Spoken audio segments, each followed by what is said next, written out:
So today we're going to talk about a few more things involving limits and continuity, okay? And so some of these things are going to be really important that we're going to be making a lot of use of throughout this semester. Some of the most important results really about limits and continuity. And in particular, I want to talk about another method for finding that limits exist, which is called the Sandwich Theorem or the Squeeze Theorem.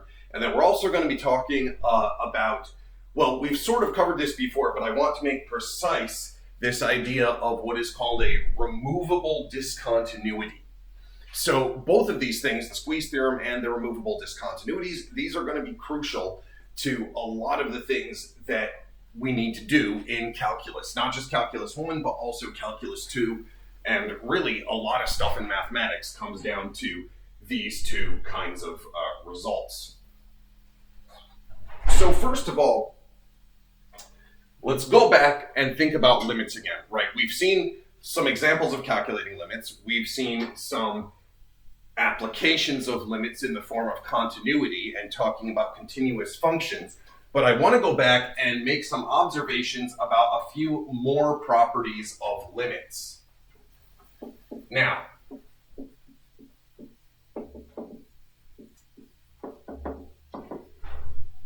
if you go into your book, by the way, these are kind of in with the limit laws, and we sort of did some of the limit laws, then looked at their applications and continuity, and now we're going back to finish this up, because that way you sort of see one of the ways in which limits are important before we finish talking about these slightly more abstract properties of limits.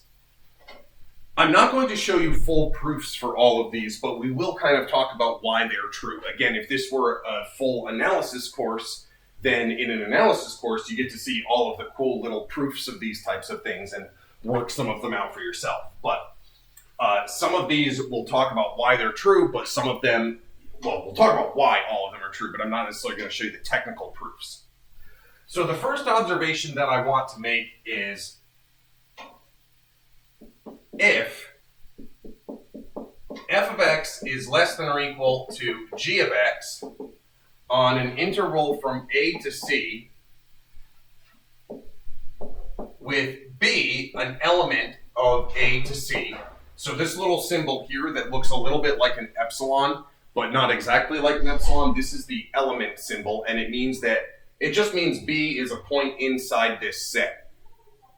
So supposing that b is in this interval a to c, and f of x is less than or equal to g of x, then the limit as x approaches b of f of x is less than or equal to the limit as x approaches b of g of x if they exist. Now, intuitively, I think if you draw a picture of what's going on here, it's not that difficult to kind of see why we would expect this to be true. In fact, it seems almost kind of obvious. So let's suppose I have some interval from A to C, and I've got some point B in the middle of it, and here's my picture that I'm going to make. So suppose that on this interval, we have g of x bigger than or equal to f of x. So let's say here's my curve y equals g of x. And then I have some curve, and actually I can make this stronger. So all I really need is f of x is less than or equal to g of x, except at b. So it doesn't even have to be less than or equal to g of x at b, because remember, the limit doesn't care what happens at b.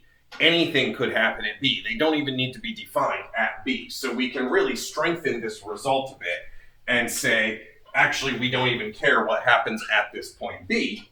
Well, if I have another function down here, f of x, that is smaller than g,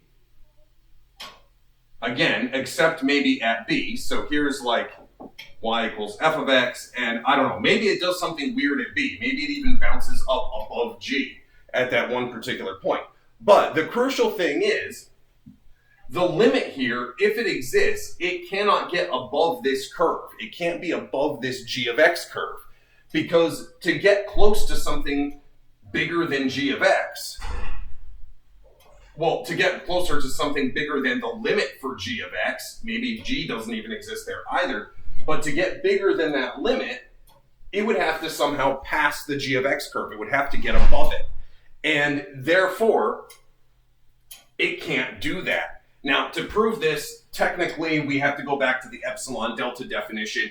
It's not what I would consider to be an especially difficult proof. It's just one of those little annoying, okay, suppose that, basically what you do is you suppose that the limit of f of x is bigger than the limit of g of x. And then you say, well, from this, if we choose epsilon to be less than half the distance between the two limits, then there is an interval delta where f is within epsilon of its limit and g is within epsilon of its limit.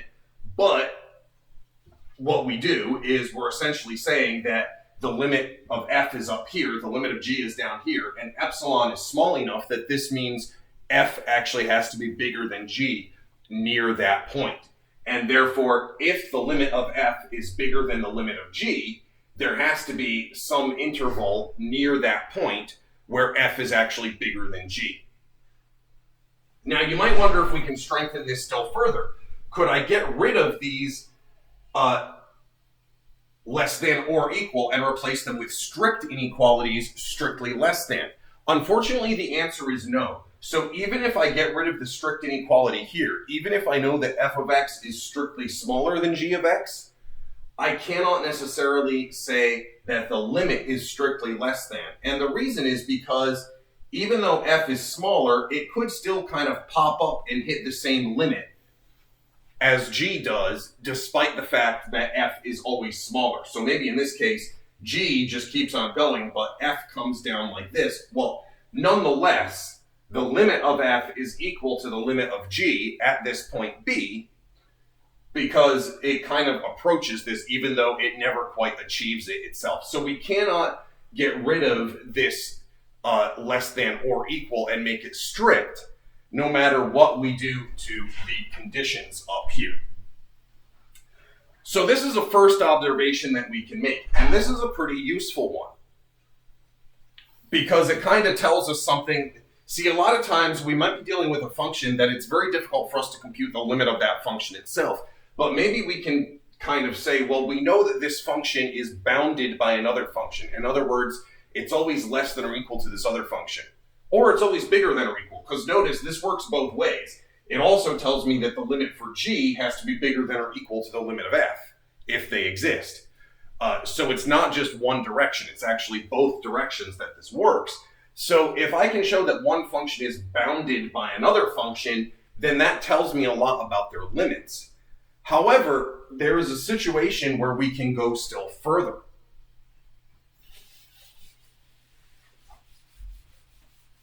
And I want to sort of sketch out the situation for you first, and then we'll give a precise definition here.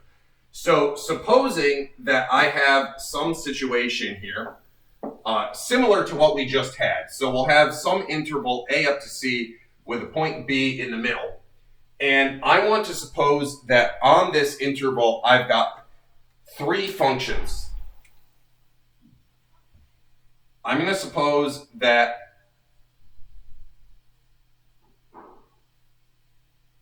I have this function down here, y equals f of x. Sorry, that is a terrible looking f of x.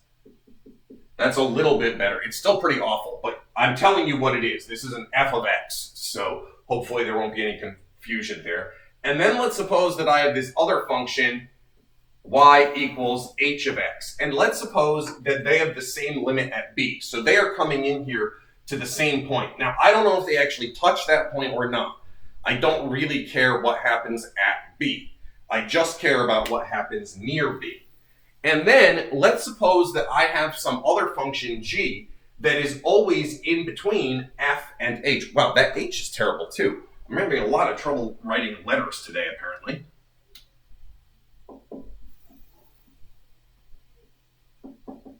There we go. So let us suppose that it is always, we have this other function g of x, and g of x is between f and h. Well, what's going to happen to g of x in its limit? If g has to be between f and h, then it is going to be funneled down to this same limit in the middle here. It doesn't matter what it does. It could be bouncing around like crazy in between these. It could be doing anything here, but it has to be funneled down to this particular limit at b.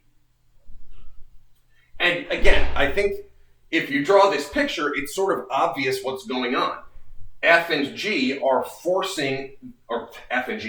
H are forcing G to come through in the middle here and get squeezed down into this one particular limit. And this is exactly the Squeeze Theorem, also known as the Sandwich Theorem. So the reason for the squeeze is because G is getting squeezed by F and H. The reason we call it the Sandwich Theorem is because G is sandwiched in between F and H. So both names are that's intuitively why we call it that theorem. It reminds us what the theorem actually says. And here's the details. So suppose that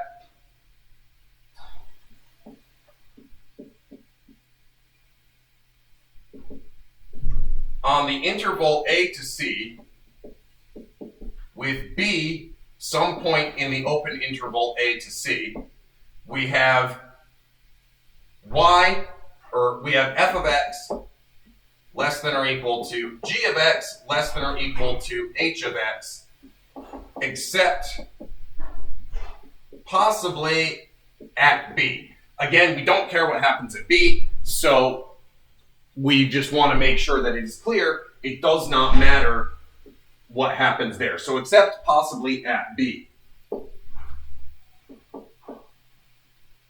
Then if the limit as x approaches b of f of x equals the limit as x approaches b of h of x, and they both exist,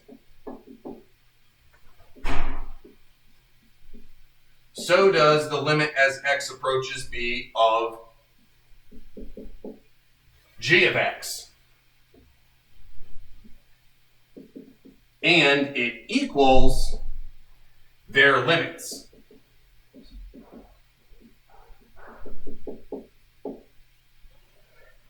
And there we go. So now this is a little bit better than what we said before. From the previous result, we know that if the limit exists, it would have to be in between these two limits. But this does more for us than just that. It tells us not only does it have to be between these limits, it also has to actually exist. If these two are equal, it guarantees that the limit for g is going to exist as well. Give me just a second here, and then we'll look at some examples.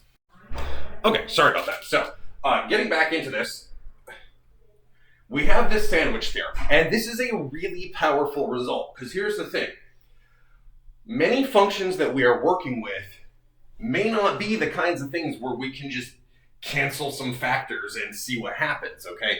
They may be kind of crazy expressions that we can't really work with. Or we may even be working with some functions where we don't really have an expression for them. We're trying to prove a general result, so we need to be able to talk about some general function and not even know exactly what that function is. But in certain situations, what we will be able to do is to say, we know that whatever function it is that we are working with is sandwiched between two functions that are well behaved and that we understand what is going on. So let me show you an example of that kind of situation to kind of, why did I misspell the word squeeze? How did I manage that? Wow, that's pretty incredible, even for me. That's how you actually spell squeeze. Everything else I said here was correct. It's just that I managed to leave an E off of the squeeze. I apologize. Let's get back to actually seeing how to use the squeeze theorem, because I'm better at using the squeeze theorem than I am at spelling it, apparently. So, you remember a while back, well, not that long ago, but a little bit ago at this point, we talked about this example of a really weird function, right? And the function that we were looking at was sine 1 over the absolute value of x, or something along these lines. And the thing about this function, what made it kind of crazy, or even I think we just did sine of 1 over x, but 1 over x, 1 over absolute value x, they both do this, so it doesn't really matter. These things get crazy as we get towards 0, because what they do is they do this. As they come in, they start fluctuating back and forth faster and faster and faster.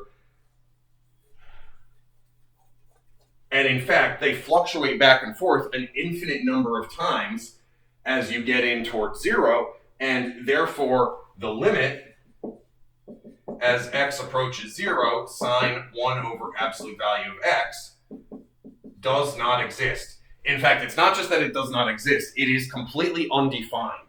So it's not like an infinite limit or anything like that where we can make any kind of sense of what's going on.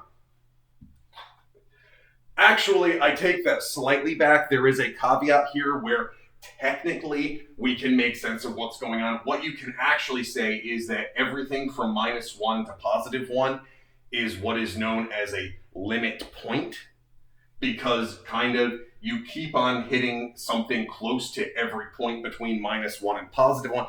There are things that we can say that are interesting about this function, but nothing that we want to get into here. There's some technical stuff. For our purposes, the limit is undefined, and let's leave it at that. However, I now want to think about the function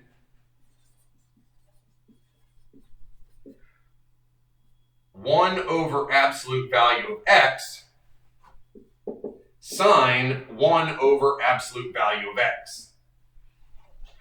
This is different. And why is this different? Well, the reason that this is... I'm sorry, I wrote this upside down. I wanted to say absolute value of x times sine of 1 over x. Sorry. So why is this different? Well, the reason that this is different is because this multiplication by the absolute value of x is going to result in, as I move in towards 0, the amplitudes of these fluctuations are going to get smaller and smaller. Remember, the amplitude is just how high the wave goes in a sine wave. Well, the heights are going to get smaller and smaller. And in fact, what's going to happen here is that since this function is always bounded between -1 and +1, so -1 is less than or equal to sine 1 over absolute value of x, less than or equal to +1, what's going to happen is that when I multiply by absolute value of x, this new curve is going to be bounded between y equals negative absolute value of x and y equals positive absolute value of x. And so what's going to happen is now, as I come in, the peaks and the troughs of these waves, even though it fluctuates infinitely often as I come in towards 0, the peaks and the troughs are getting squeezed down. And the same thing is happening on the left-hand side. So, once again, we're really bouncing all over the place here. We keep on bouncing back and forth through 0. But our peaks and troughs, our amplitudes, are now getting squeezed down as we come in towards 0. And so here's what we can say. Well, negative absolute value x is less than or equal to absolute value of x sine 1 over absolute value of x, which is less than or equal to positive absolute value of x. That is sort of clear. And the reason that's sort of clear is because we know that -1 is less than or equal to sine 1 over absolute value of x, less than or equal to 1. So if I just multiply this inequality through by the absolute value of x, well, that gives me this new inequality that I've written down here. So hopefully everybody's okay with that. I just took this guy, multiplied it by absolute value x, and there we go. So now what we can do, and let me erase this original picture so I've got a bit more room to write. I'll try to leave this up so we can see what's going on. Well, then what we can say is the limit as x approaches 0 of absolute value of x is equal to 0. This is not very difficult to verify. I think we actually did this as an example, but if not, this is really quick. I'll leave it to you guys to check. Remember, the way that you would check this is use the fact that absolute value of x, this is equal to x when x is bigger than or equal to 0, and it's minus x for x less than 0. The only thing to check is what happens at 0. Well, the right and the left-hand limits both come out to be 0, so we're all set.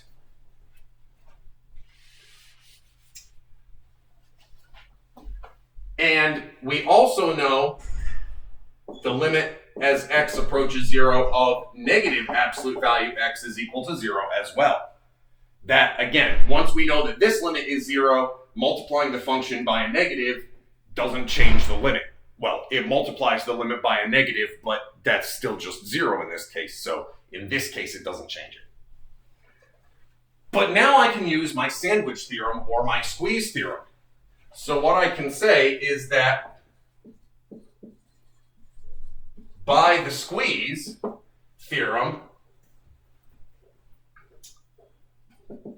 the limit as x approaches 0, absolute value of x, is less than or equal to the limit as x approaches 0 of absolute value x sine 1 over absolute value x less than or equal to, sorry, this should be negative absolute value of x, and then we have the limit as x approaches 0 of absolute value x.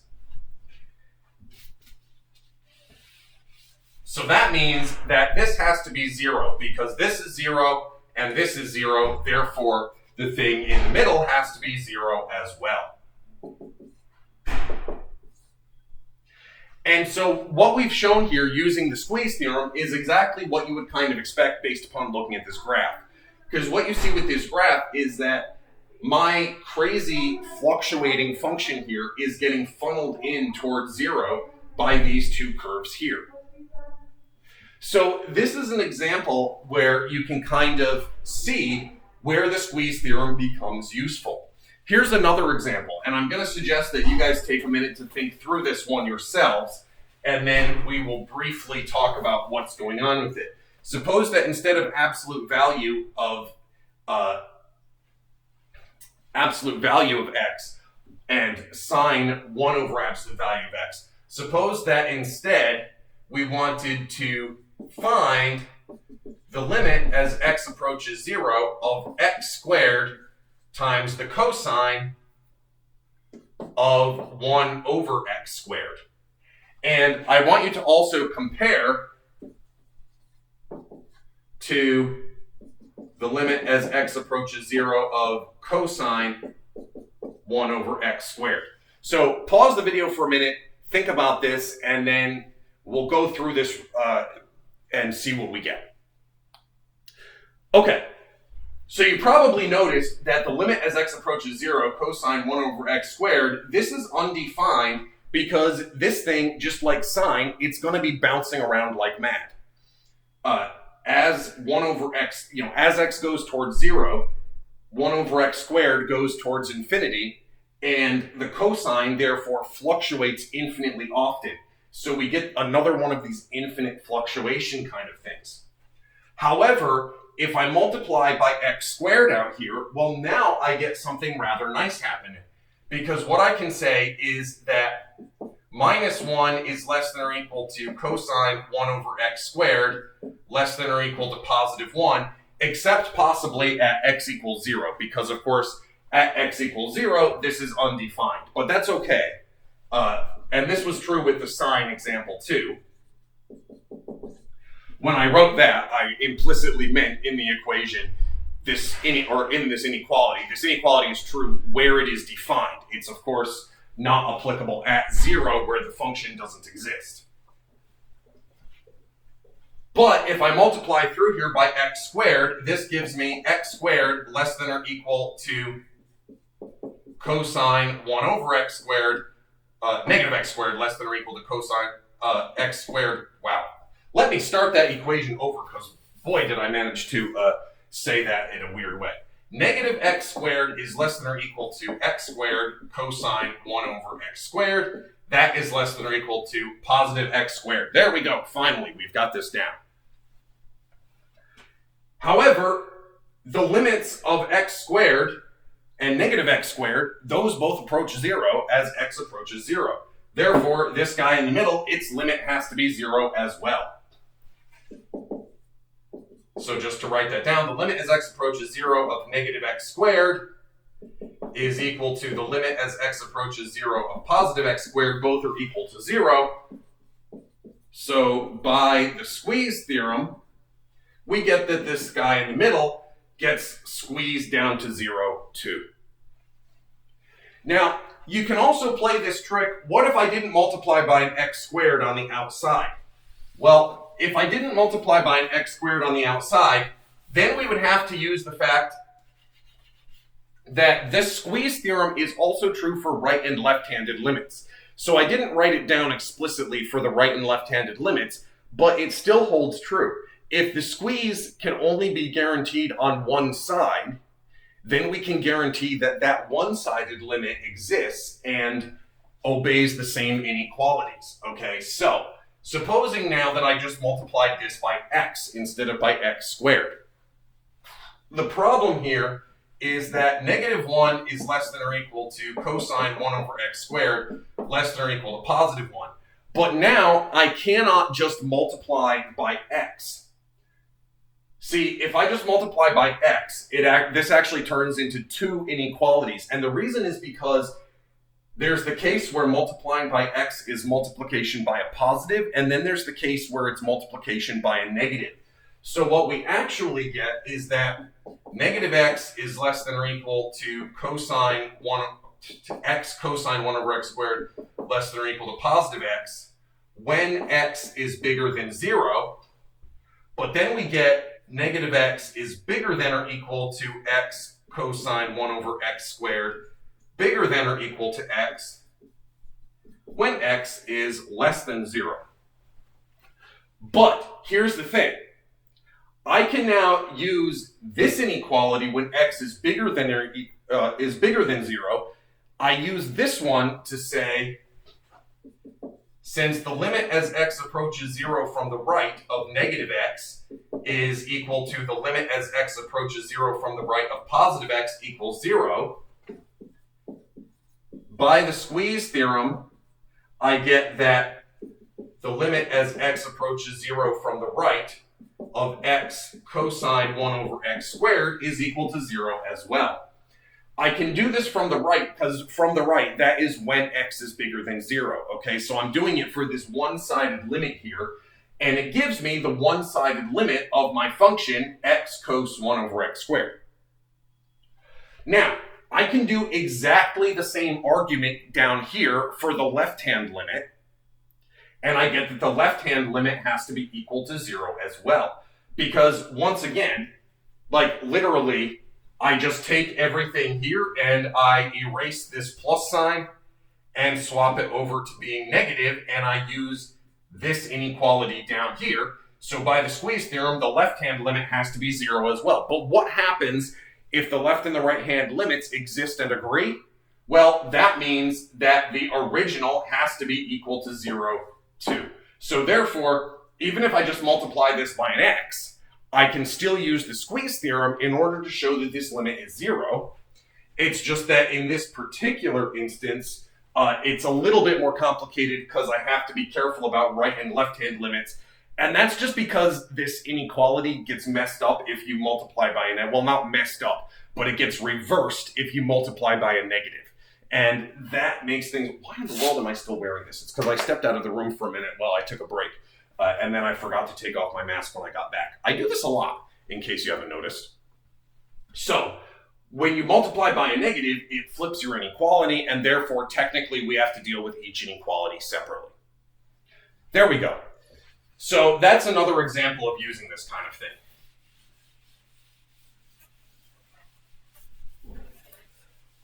And of course, there's plenty of other examples where you can use these things as well. So we're going to use the squeeze theorem later on. It's not just squeezing things down to 0. It's squeezing things wherever you can squeeze them, really. So later on, we're going to use this when we start thinking about the rates of change of trigonometry functions. We're going to use the Squeeze theorem together with some geometry arguments to look at, in particular, what we're going to be looking at is we're going to look at the limit as x approaches 0 of sine x divided by x. And it turns out that in this case, the limit of the numerator and the denominator are both going to be 0. So we can't just do this by evaluation. We'd like to try evaluating, because sine x is continuous, x is continuous. It'd be nice to just evaluate, but you can't if that means division by 0.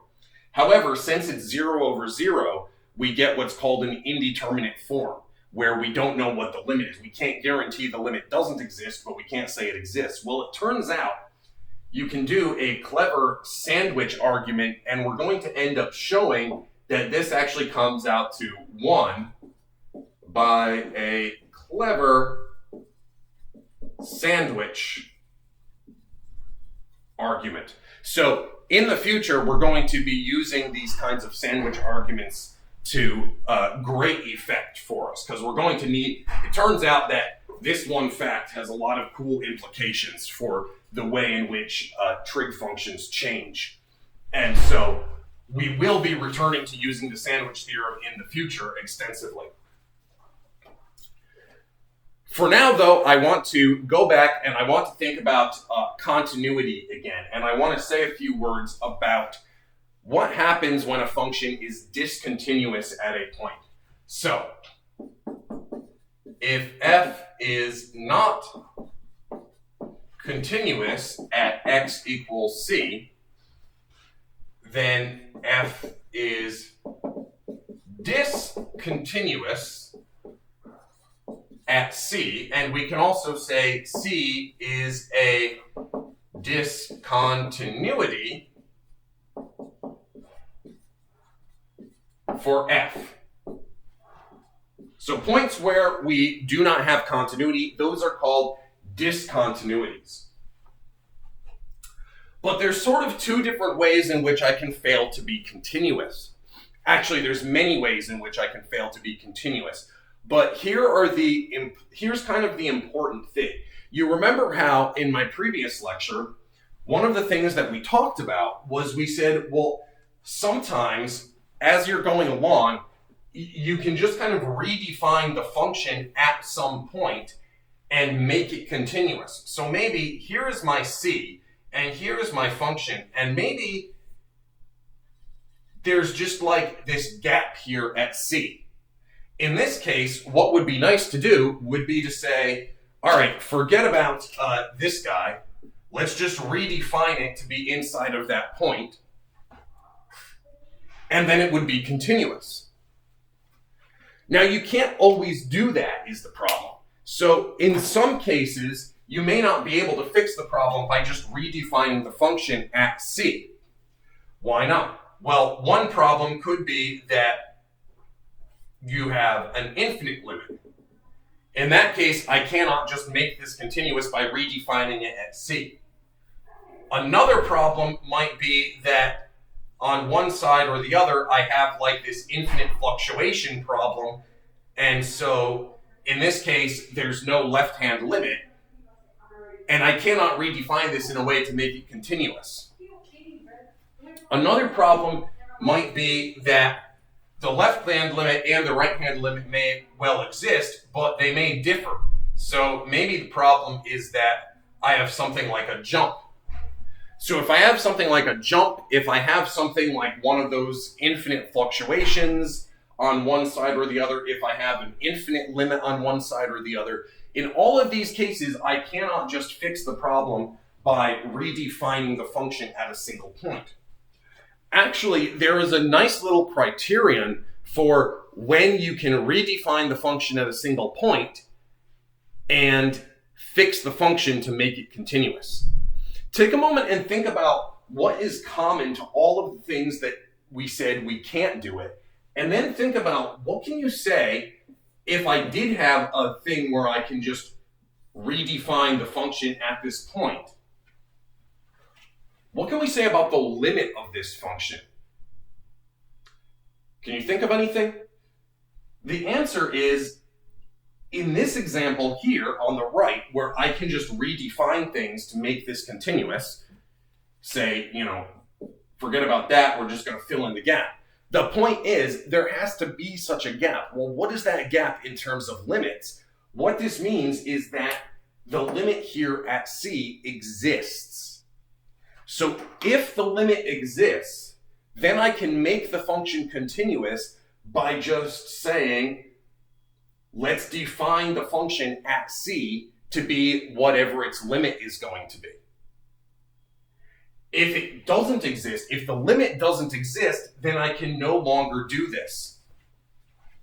So we can just kind of fill in the gap as long as the limit exists. And here's what we're going to call that. So if C is a discontinuity for f, then there are two cases. Limit as x approaches c, f of x does not exist. This includes the possibility that it is an infinite limit, but it also includes the possibility that the right and the left-hand limits don't exist, or they differ, or something like this. Just any situation where this is not some real number. In this case, we call C an essential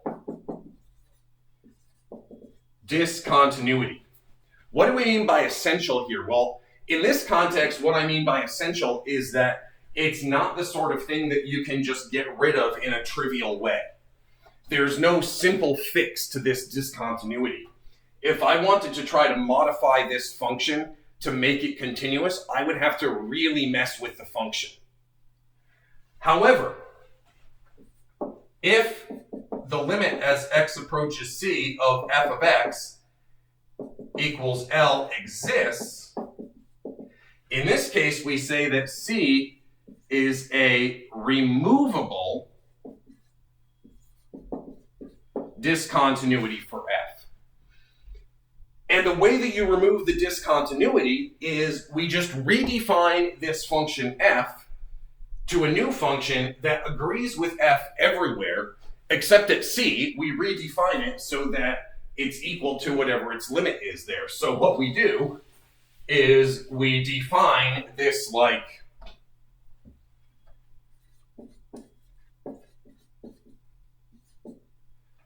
f1 of x to be equal to f of x when x is not equal to c, and it's equal to L when x is equal to c.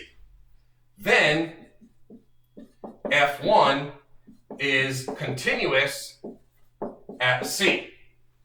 And I will leave it to you guys to check this. It is very, it's not really a tricky thing to check, okay? Just check the limit. But the limit is the same as the limit for f because the limit doesn't depend upon what happens at c. It only depends upon the rest of the function. Therefore, the limit of f1 at c is the same as the limit of f at c. Therefore, that's equal to L, but that's what we've now defined the function to be. So literally what we have done here is we have just filled in the gap.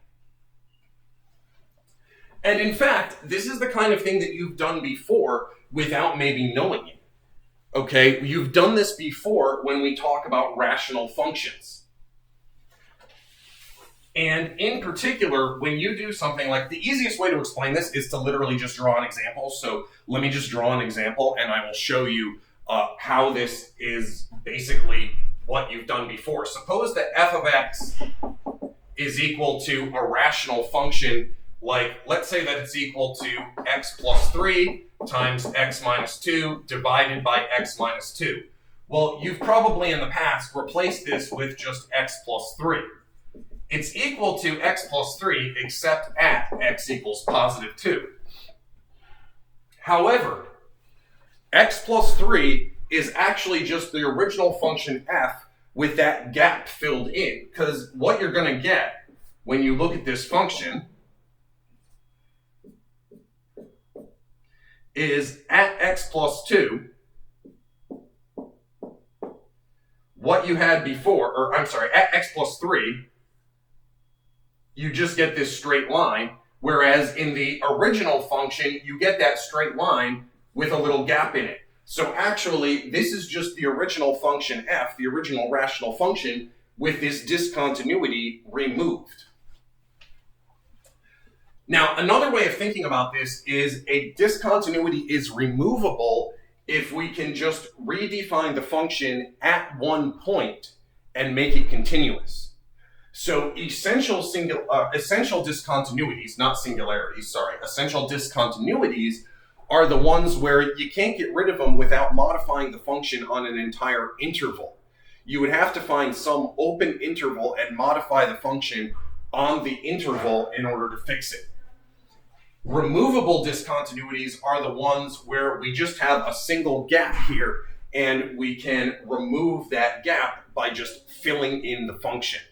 And like I said, it's something that we've actually done before. When we cancel things off like this in rational functions, for example, that is precisely what we are doing. We are just filling in the gaps. And yeah, in the pre-calculus courses, when you graph rational functions, the first step is cancel off common factors, graph the new simplified rational function, and then go back and put the gaps back in, corresponding to where the original function had divisions by 0. Okay, so where are we going with this? Well, where we're going with this is we're going to go back next week and we're going to take a look at the following kind of question. We're going to look, and I mentioned this before, but we're going to look at this average rate of change, f of b minus f of a, divided by b minus a. Another way of thinking about this is f of x plus h minus f of x divided by h, where I've just taken and set x equal to a and b equal to x plus h. These are basically the same thing, just written out with slightly different variables. Well, this is undefined if this width of the interval that I'm thinking about is equal to 0. So if here's my x and here's my x plus h, then this is perfectly well defined and it just gives me the slope of this secant. But if I take h to be equal to 0, this is no longer defined. Well, the thing that we're going to look at is we're going to ask ourselves, is that discontinuity here essential or is it removable? Because if it's removable, then we can just basically remove it and say, well, whatever that point is, whatever we need to fill in to remove the discontinuity, that is the rate at which we are actually changing at x itself. Whereas if this discontinuity that we get when h equals 0, if that's essential, then we have a problem. Then something weird is going on with our function at that point. And we can't define the rate at which it's changing at that point. But if you can remove the discontinuity, then yeah, you go ahead and you kind of do that. And that leads us to the notion of what is called the derivative of a function, which is how we define the rate of change of a function. Now, we do have to be careful to make sure that that actually does define something that really can be interpreted as a rate of change. But it turns out that, yeah, absolutely. It can be interpreted as the rate of change. It behaves exactly as a rate of change should. So that's what we're going to jump into next week. And from there on out, we're going to spend basically the rest of the semester studying this derivative and what we can do with it. So I will see you guys next week.